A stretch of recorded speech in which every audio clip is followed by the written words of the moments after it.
Good morning. It's July 17th today, and we're in Romans 4. And this is just a short little section from Romans, but it's so important to understand the priority of faith and righteousness and grace before obedience and before membership into God's family, even. It says, what then shall we say? That Abraham, our father, according to the flesh, discovered in this matter. If in fact Abraham was justified by works, he had something to boast about, but not before God.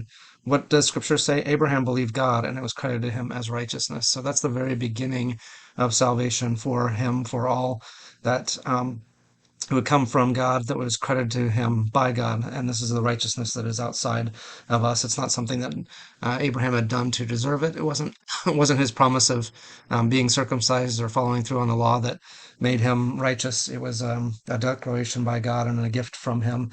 Then it says a little bit later down, God credits righteousness apart from works. Blessed are those whose transgressions are forgiven, whose sins are covered. Blessed is the one whose sin the Lord will never count against them. And this is that monergistic idea. It's really that God is working and overcoming the sin for us and not counting it against us. But then he goes a step further from that and he says it's not only for those who have the circumcision. So he's talking about the relationship between Jews and Gentiles in God's mind, even before Abraham's day, because Abraham was in fact not a Jew.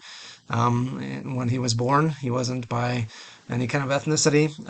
And so his declaration of righteousness, it's important, according to Paul's argument, that comes before this act of circumcision that happens in his life here because of Abraham's faith. We have been saying that Abraham's faith was credited to him as righteousness. Under what circumstances was it credited? Was it after he was circumcised or before? It was not after, but before. And he received circumcision as a sign, a seal of the righteousness that he had by faith while he was still uncircumcised. So circumcision is only then an outward sign, a symbol of what's already taken place. And in that sense, at least, sorry, in that sense, at least it's like baptism. It's a sign of something that's already taken place, not an action of that promise itself. So it's not what causes salvation. It's a sign of what has already happened.